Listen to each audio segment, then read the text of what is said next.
What do you think, Peterson? It'd be hard to tell without a thorough examination. What about her lungs? Yes, there's every possibility her lungs have been damaged. Better get to the hospital as soon as possible. I can't treat her here. All right, Smith, Cavalli, get her round to reception. And for heaven's sake, be careful with her. No worries. Hop on the end, Bev. I'll take the front. I better go with them. Yes, all right. Good work, gentlemen. You did an excellent job. Well, Ernie's the real hero. He worked out where she'd be. What do you reckon about that, mate? Feel like a hero? To see her? She's only a bloody kid.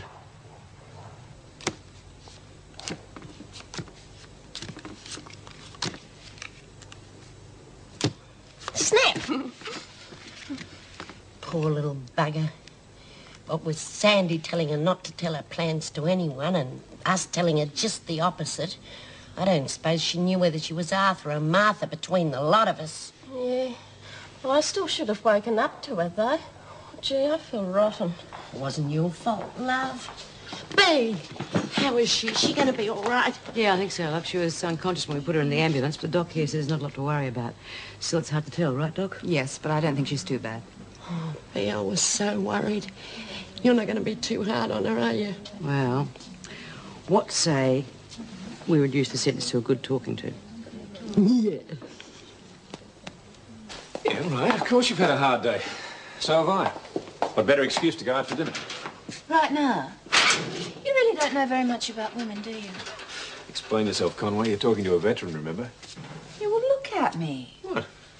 You want to wash your hair and fix your face? You haven't been listening to me, have you? This restaurant is completely different. I've seen people turn up there in anything from a uniform to a boiler suit. No one's taken the slightest bit of notice. Sounds a bit off to me.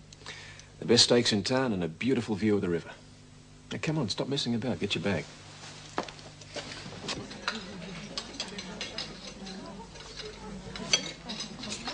Looks like the doctor's found a foolproof way of getting out of here. Eh? Well, she just needs some food soon. She's got to slip out under the front gate. Yeah. Well, her hearing's in 2 days, so I expect she's a bit worried. Well, what are you going to do about it, Bea? We'll find out about it when it happens. Well, you better hurry up, or Mario will beat you to it. She's been giving her a real hard time lately. Yeah, bit of a worry, that. Shall I do me a favour tomorrow? Oh, as long as you don't ask me to steal anything, it's against me religion. Oh, I didn't know you were religious, Lizzie. Yeah? Well, I had to chuck it in when they wouldn't let me be Pope. Mouse, why don't you go and write a letter or something? I'd like to speak to Lizzie. What? Oh, yeah. Okay, Bea. Fair dinkum. She's as thick as 2 short planks. What do you want me to do, love? Right. You reckon you can lay your hands on some old newspapers? Oh, yeah, there are lots of them in the workshop. How many do you want? Not many. Just the ones with something about Kate's trial in them. What do you want to do with those? Sorry, love, I can't tell you. Just trust me, eh? All right. Peterson, you wanted in the interview room. How come she gets a visit at this hour? It's a legal visit, her solicitor. That okay by you? May we go? Yeah, go right along. Thank you. For all the good it'll do her. 147 counts of health fund fraud, conspiring to commit perjury, conspiring to import drugs into prison. The list goes on and on. And you were prepared to send me into the appeals court with a bogus witness. I know the charges. And don't you preach at me. It's your job to get me off. Impossible. Minimize the sentence, then. Look, for God's sake, you're my solicitor. Earn the money I'm paying you. Money gained by fraudulent means, Mrs. Peterson. I'm sorry I couldn't do that. I'm taking myself off the case. I suggest you apply for legal aid. Oh, don't be ridiculous. I can afford the best. Look, if you won't handle my case, I'll find someone who will. You don't seem to understand, Mrs. Peterson. With the evidence against you, there isn't the slightest chance you'll get off this charge. The court will order that you return all the money to the health fund you swindled it from, and you'll be bankrupt. There isn't an established firm of solicitors in town who'll risk taking your case and not getting paid for it. My advice to you is to return the money to the health funds now so that you qualify for legal aid. That would be an admission of guilt. I'm innocent. Sorry, but there's no way we can prove that against the evidence the prosecution will present. Return the money. Plead guilty. There are excellent barristers working legal aid cases. They'll get you the lightest possible sentence. That's the only advice I can give you. You sanctimonious cretin. Damn your advice. Damn you!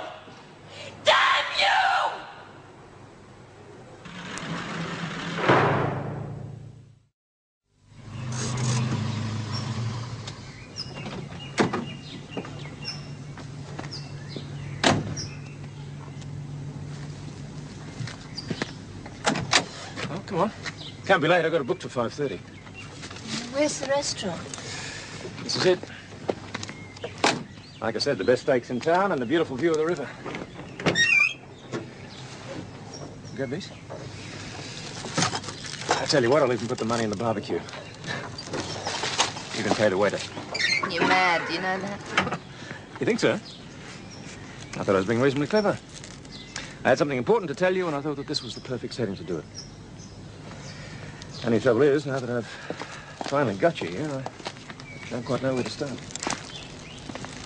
Look, Ian, I enjoy your company, sense of humour. I might even get to enjoy being a movie buff. But I would like some more time. I don't know if those things are enough. Well, they're not a bad start. Okay, fair enough. Look, in the meantime, we'll just enjoy each other's company and my sense of humour, right? Right. Oh, hell. You got 20 cents? I forgot to bring the change for the barbecue.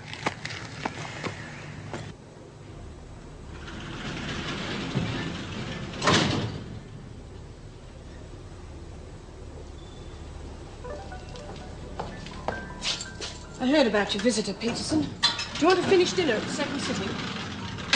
What? No, no, thank you. Will you go into the rec room, then? Mrs. Morris? Yes? I'd like you to arrange legal aid for me. Legal aid? But you've already got a solicitor. No, I sacked him. He was a bungling fool. He didn't suit me at all. Are you all right? Besides, I've just been informed that my financial standing isn't at all that it should be, and, well, it seems I have no choice. It really is rather urgent, Mrs. Morris. Would you mind? Well, I'll do what I can, but I'm not sure. Thank you. I'd appreciate that.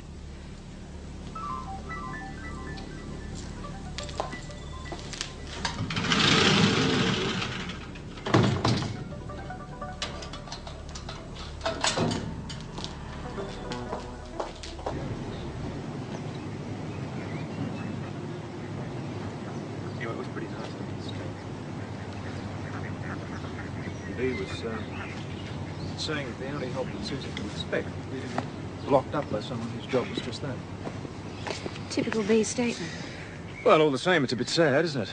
I mean, a kid like Susie needs help, not punishment. Well, we're not just there to keep them locked up, you know. Well, why else, then? I mean, why would a person, well, like you, do a job like that? I'm not sure. Originally, I think I was full of good intentions. Help the underprivileged, change the system, that sort of thing. What changed you? A riot. Women took over the prison and held me hostage. What happened? Let's just say it wasn't a very pleasant experience. Anyway, that is the Janet Conway story. What is the Ian Marnie story? Oh, it's all pretty straightforward. He's a simple man, simple tastes, divorced, a movie buff, government employee, currently on loan to Wentworth Detention Centre, a good eye for beautiful women, and a connoisseur of the best restaurants in town, as you well know. But he does forget things. Well, nobody's perfect. You know, I was really looking forward to that bottle of wine. I was sure I had a corkscrew back in the basket. Well, I've got one in my place. You know, a friend was telling me that if ever I found a good bottle of wine, that I should keep it, not rush it. Why don't we keep it in the bottle for a while and enjoy it later?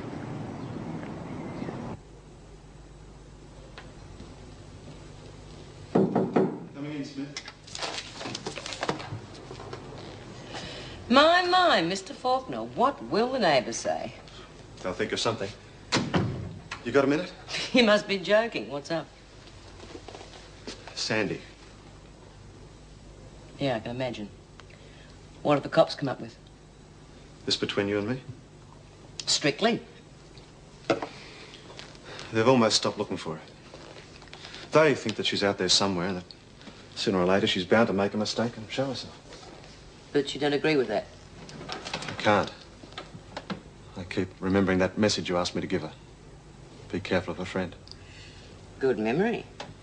The friend was Kate Peterson, wasn't it? Was it? Come on, B. If she's escaped, fair enough, it's up to the police. But if she's dead, well, it's a different story, isn't it? You really liked her.